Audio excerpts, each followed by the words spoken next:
If you are my mother, do not read any further. If you are not my mother, I hope you will sympathize with what I'm about to say. In the past, I have been thrown out of nightclubs. One time, it was because I caused a scene over a stolen jacket, but usually, it was because I was drunk and being a bit of an. One thing I can say, though, is that I've never been thrown out of a nightclub because of my beliefs.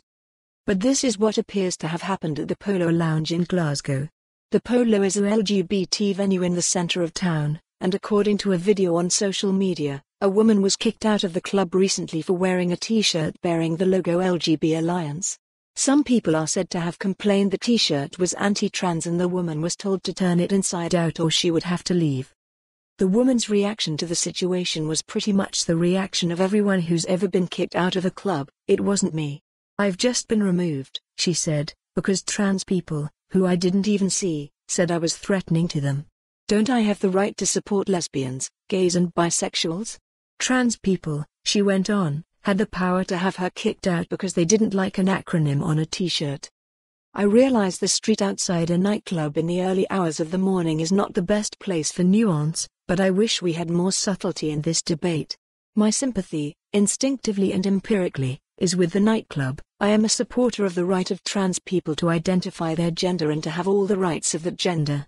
But I also dislike the idea of people who do not agree with a particular view being excluded from a public place. That said, I understand why many LGBT people dislike the LGB Alliance. Take their horrible website for a start. There's nothing critics of trans reform seem to love more than pictures of trans women who do not pass as women, which may explain why the LGB Alliance website is full of pictures of beautiful, thin people and women who conform to traditional feminine images. They look like women, in other words. There's an unpleasant air of supremacy about the pictures and they make me deeply uncomfortable. Some of the language on the site is also worrying. I was speaking to Michael Cashman, the co-founder of Stonewall, the other day, and, although we didn't talk about the Glasgow case specifically, what he said on trans rights was interesting. Young people's attitudes to gender are in advance of older people's, he said, but he also believes some of the ways in which trans people have been portrayed are similar to the way gay men used to be portrayed, as a threat to children, for example.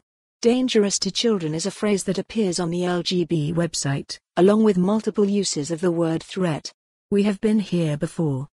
The fact that some gay people. For more on this story, visit the news article link.